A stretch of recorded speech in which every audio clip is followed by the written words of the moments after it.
नमस्कार, वाह फैक्ट्स में आपका स्वागत है। इतिहास में कई ऐसे राजा, महाराजा और बादशाह हुए हैं जिनकी कहानियां आज भी लोगों को सुनाई जाती हैं। इनमें से कोई अपनी वीरता के किस्सों के लिए तो कोई अपने खौफनाक शासन के लिए मशहूर रहा है। कुछ तो अपनी सांप्रदायिक सोच और घिनौनी हरकतों के कारण भी इतिहास में जगह बनाने में कामयाब रहे। आज हम एक ऐसे सुल्तान महमूद बेगड़ा के बारे में बताने जा रहे हैं जो इन सब से बिल्कुल अलग था। ये सुल्तान अपने शासन के लिए कम और अपनी भारी भरकम खुराक और रोजाना जहर खाने के लिए बड़ा चर्चा में बना रहा। जी हाँ, आज हम इसी की बात करने जा रहे हैं। गुजरात पर 52 साल तक राज करने वाला सुल्तान महमूद बेगड़ा। जी हाँ, महमूद शाह, जिसे लोग महमूद बेगड़ा के नाम से जानते थे, वो 13 साल की उम्र में गुजरात सल्तनत की गद्दी पर बैठ गया था और 52 वर्ष यानी कि 1459 से 1511 ईस्वी तक सफलतापूर्वक राज्य करता रहा। गिरडार और चंपानेर के किलों को जीतने के कारण उसे ये बेगड़ा की उपाधि मिली थी। हालांकि वो अपने शासन के लिए नहीं बल्कि खानपान और लंबी लंबी दाढ़ी मूछों के लिए ज्यादा जाना जाता है। कहते हैं कि उसकी मूछें इतनी लंबी थीं कि वो उन्हें अपने सिर के पीछे बांध कर रखता था। वो एक दिन में लगभग 35 किलो खाना खाया करता था। कहा जाता है कि इतना खाने के बाद भी सुल्तान को रात में भूख लग आती थी, इसलिए उसके बिस्तर के दोनों ओर मांस से भरे समोसे रखे रहते थे ताकि अगर उसकी नींद खुले तो उन्हें वो खा ले। अजीब ही आदमखोर था।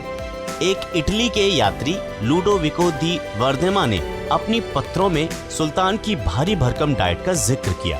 इस किताब में उन्होंने बताया कि वो सुबह 1 गिलास शहद और 150 से ज्यादा केले खाया करता था। दोपहर में भरपेट खाने के बाद उसे मीठा खाने का शौक था।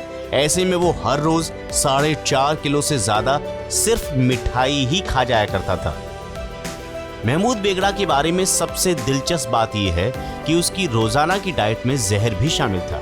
इस बात का जिक्र उस वक्त गुजरात दौरे पर आए पुर्तगाल के यात्री डॉर्टे बारबोसा ने भी अपनी किताब में किया। उसने बताया कि सुल्तान रोज खाने के साथ कुछ मात्रा में जहर भी लिया करते थे।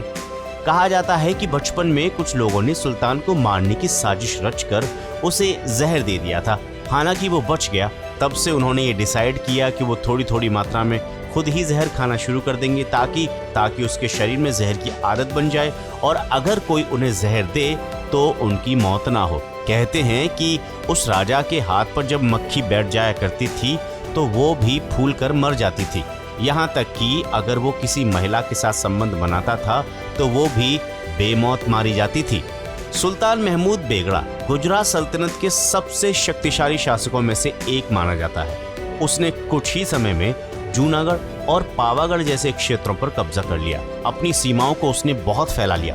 कहा जाता है कि दूसरे राजाओं को हराने के बाद उनसे जबरन इस्लाम धर्म स्वीकार करवाया करता था।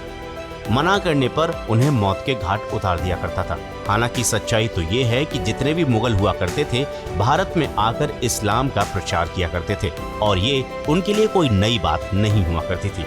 गुजरात के द्वारकाधीश मंदिर को तोड़ने के लिए भी सुल्तान को ही जिम्मेदार बताया जाता है। कहते हैं कि साल 1472 में बेगड़ा ने ही इस मंदिर को तोड़ने का आदेश दिया था ताकि लोगों की आस्था हिंदू भगवान से कम हो जाए। बाद में 15वीं सदी में इस मंदिर का पुनर्निर्माण किया गया था। तो ऐसा था ये सुल्तान महमूद बेगड़ा। वाह फैक्ट्स पर आज के लिए बस इतना ही। आपको वीडियो कैसा लगा जरूर बताएं कमेंट सेक्शन में। नमस्कार।